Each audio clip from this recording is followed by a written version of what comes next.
Squats only go so far in building up your quads and thighs, and after doing them for months and seeing very little progress, can be discouraging. In this video, I'm going to show you the best quad exercises, according to science, and how to build them in the most efficient ways to maximize your time in the gym. Let's get started.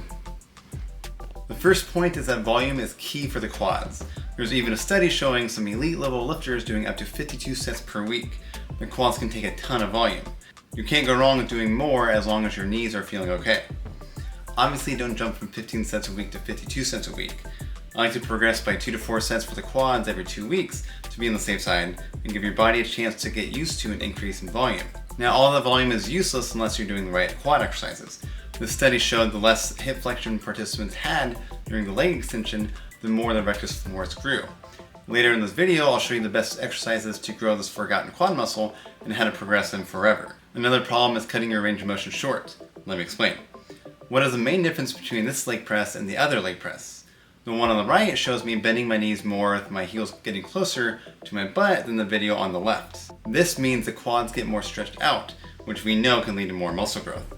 When doing the leg press, not only are the quads working, but also your glutes and adductors as well.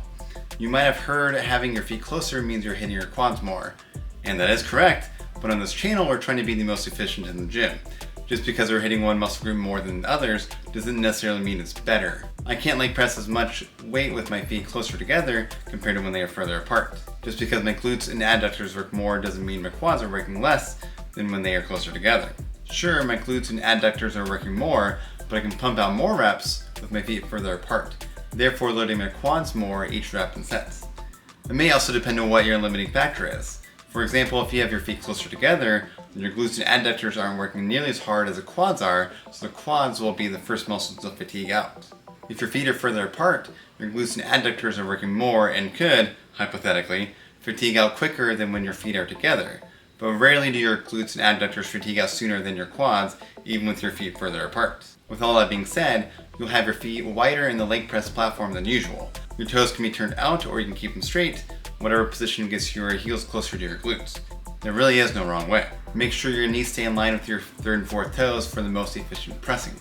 This stacks your joints on top of each other and make sure you have the most force possible to push from. I also like to pull myself into the pad to keep myself anchored down, solidifying a good pressing position. I usually keep my leg press reps anywhere in that 8 to 20 rep range, making sure to slowly lower each rep under control and for anywhere from 2 to 5 sets. I personally don't press till lockout because, well, there's not really much point. It's not that your knees will bend backwards or anything, but it's more from the fact that we're finding out the most important part of an exercise is a loaded stretch.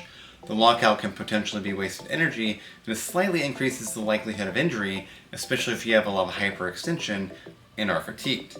The risk and lack of benefits, in my opinion, aren't quite worth it. The best part of the leg press is that it takes far fewer warm-up sets than a typical squat does.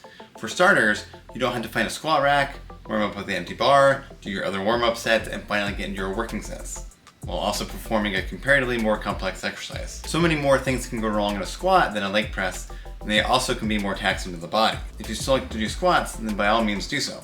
If they take up a lot of time, then you could do only 1 to 2 heavy sets of squats and the other lighter sets for leg press. I usually only take 2 warm-up sets for the leg press, especially if I did an exercise that hits my glutes and quads beforehand, like RDLs or split squats. If I'm working with heavier weights in a lower rep range, then I might do 3 warm-up sets for the leg press, but rarely does that happen.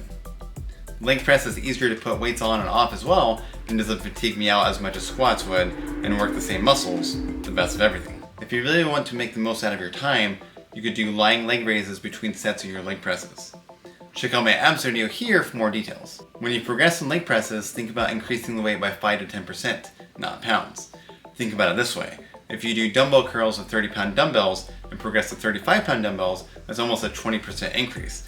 Of course, your reps will drop much lower than if you were to progress leg presses from 300 pounds to 305 pounds. That's because the 300 pounds to 305 pounds is only a 2% increase.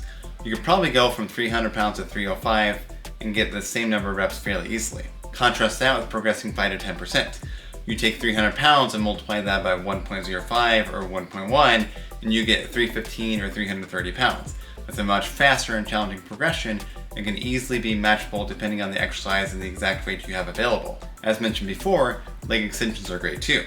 Although they don't stretch out the quads as much as other exercises do, they are still useful for adding more volume to your quads without being too fatiguing.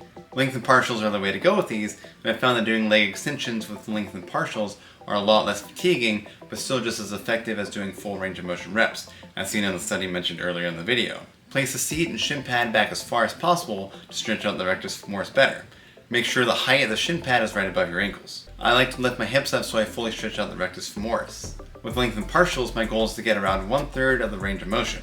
I keep this as a personal goal, otherwise you can stack the weight onto the highest pin possible and barely make it bulge but count it as a rep. Problem is, you aren't controlling the eccentric part of the exercise that well and can barely lift the weight up. Hardly counts as a rep. Once you can do the full stack for 20 lengthened partial reps, you can try single leg extensions. With these, it's easy to turn the toes out, which means the adductors or groin lift more of the load and takes away from the quads. Do your best to keep your toes straight and hips square and facing forward so the quads are the primary muscle being worked. Doing these single leg can be humbling, so adjust the weight accordingly and make sure to really lower under control.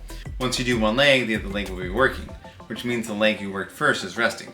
I've also found that lengthened partials are less fatiguing and I can recover from them faster than normal reps, so keep your rest time between sets shorter than you normally would with double leg extensions. 3 to 5 or even 6 sets is fine for leg extensions, keeping reps around 10 to 20. Of course, you can include drop sets or mile sets to make things go a little faster if you're pressed for time. No wrong answers there. Now, 2 of the best quad exercises ever would include reverse Nordic curls and sissy squats. Both are amazing for the quads since they stretch out not only 3 of the quad muscles, but the 4th one as well, that's often overlooked, the rectus femoris. Training the rectus femoris gives the quads more of a full look and complete the aesthetic. To do the reverse Nordic curl, you need to be on your knees with your torso upright and in line with your thighs. You'll lean back, keeping this alignment, and essentially hinging at your knees. Try to get your butt to your heels, but if you can't, go as far as you can under control. Reverse the movement by coming back up to the start. Start off by holding onto an anchored resistance band or a cable for assistance, as this can be challenging to control at first. As you get better, you can use less assistance until you're able to do 10 reps fairly easily.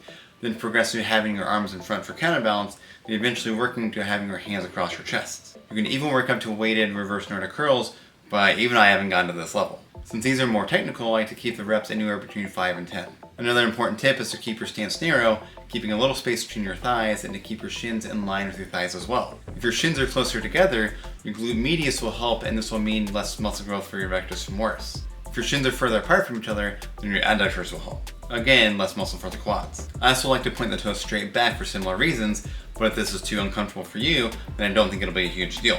Sissy squats are also great and easily scalable, depending on how strong and comfortable with the movement you are. Similar to the reverse Nordic curls, you want to keep your torso and thighs in one line.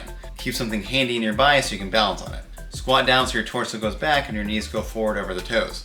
And no, this isn't bad for your knees. If it was, your knees would be shot by the time you're in high school, since we always bring our knees over our toes when we sit down and go up and go down the stairs. Try to also get your butt to your heels as best as you can and use just enough assistance to bring you back up. The 5 to 10 rep range is similar to sissy squats, and you can always progress by holding onto a weight plate or dumbbell at your chest with one hand while using assistance with your other hand. Another variation you can try is with the Smith machine, which is excellent because you can load it up more and balance will hardly be an issue.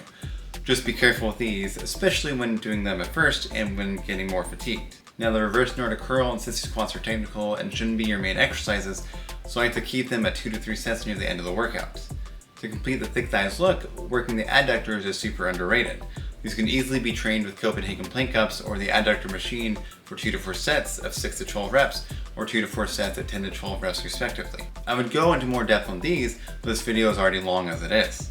You can check out my video either here or in the description to see exactly how to put these into your training and how to get the most out of them. I hope you found this video helpful. If you did, click the thumbs up button and subscribe if you want to see more content like this. I'll see you guys in the next video.